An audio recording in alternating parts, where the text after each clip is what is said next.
Breaking news from the Masters, where Tiger Woods has withdrawn due to a lingering right foot injury. The five-time Green Jacket winner appeared to be in serious discomfort on Saturday as he struggled to make his way around a rain-soaked Augusta National. After matching a record 23rd consecutive made cut at Augusta, Tiger was 6 over through 7 holes on Saturday, including back-to-back double bogeys. Woods was 9 over for the tournament. Woods announced the withdrawal via social media, saying, "I'm disappointed to have to WD this morning due to re-aggravating my plantar fasciitis. Thank you to the fans and to the Masters who have shown me so much love and support. Good luck to the players today." And for more, we head out to Augusta, where the skies seem to be cooperating here on Sunday. CBS golf analysts Kyle Porter and Doug Bell in with reaction. Gentlemen, no Woods for this marathon Sunday, and when you consider what lies ahead here, KP, this was really the only expected outcome.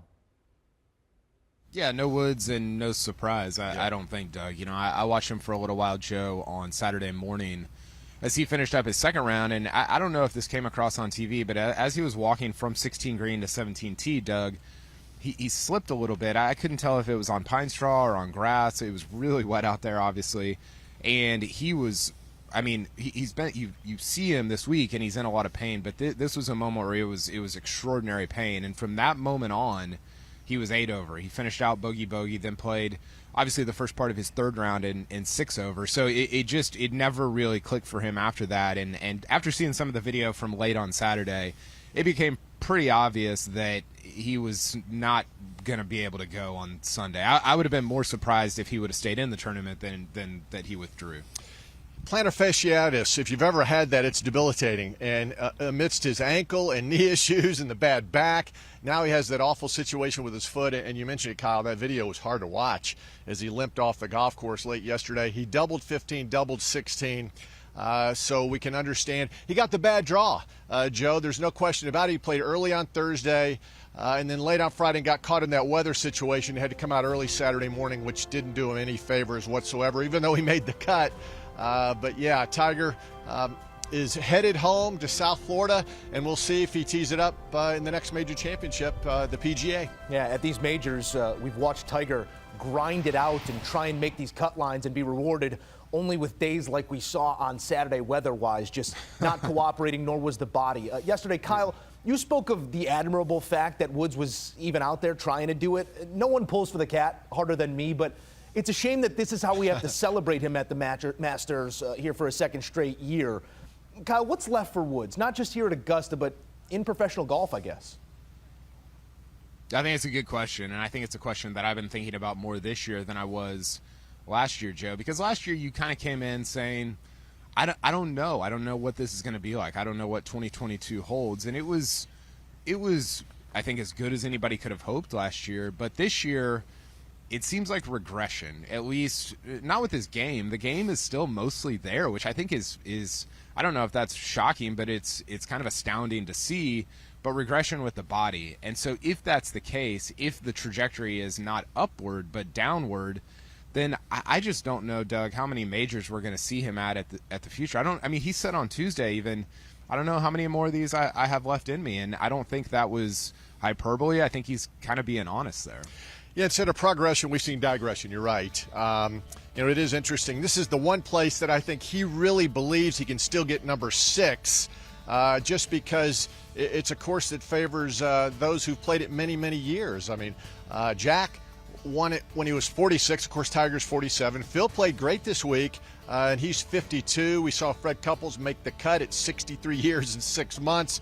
So again, age not so much a factor here at Augusta National. So I really believe he feels this is the one place he can still compete. But obviously, like we mentioned before, Mother Nature didn't cooperate. Golf gods sometimes, they don't always smile on the great ones, and that certainly was the case this week.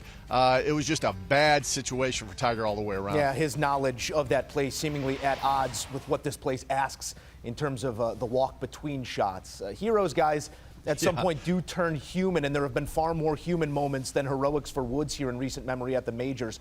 Last 12 months at the majors, 2 WDs, a DNP, and a 47th. Doug, in your eyes, take the majors out of it, but moving forward this season, what does the rest of this year look like for Woods? He's only going to play the majors, maybe. I think he wants to try to play the PGA Championship. That is if his body allows him to play it. LA Country Club is a place that he's never played a major championship before, and he's a California guy, and that's a wonderful layout. All the players are talking about it, and I know he'd like to play there, especially after his performance at Riviera. Played very well there for 4 days, relatively speaking. And then Hoylake is a place that he's won 2 of his British Open championships. So, Kyle, he's going to play maybe in those 3 majors, but I don't think we'll see him in anything else. Yeah, no, we won't see him in anything else. I think he probably ends up playing 2 of the 3. Yeah. You know, I think he flips the U.S. Open and PGA. Last year he played the PGA, skipped the U.S. Open. I think he flips that this year. I think he plays LACC. You know, obviously Los Angeles is a meaningful place to him, and then Hoylake, having won there before, alongside, I believe he won there with Rory, right? Winning in 2014. Tiger won before that. You know, those are the 2 places that I can envision seeing him. I would be shocked if we saw him beyond that. I would even be a little bit surprised if we saw him at all 4 majors this year, Doug. I don't know if those are going to be the 2 that he plays, but I'd be kind of surprised given his current state. I mean, you know, his caddy Joe LaCava said this week, if this wasn't the Masters, he probably wouldn't be teeing it up. So that does not engender a lot of encouragement, I think, if you're a fan of Tiger Woods and want to see him the rest of the year in 2023. Kyle, Doug, we appreciate you guys adding some context here to the moment. Great coverage continuing from Augusta. And don't forget, for all your tour needs, there's only one place to be. That's with our team on the First Cut podcast. Sprawling coverage of the Masters and all tournaments. Download, subscribe, and enjoy the First Cut podcast.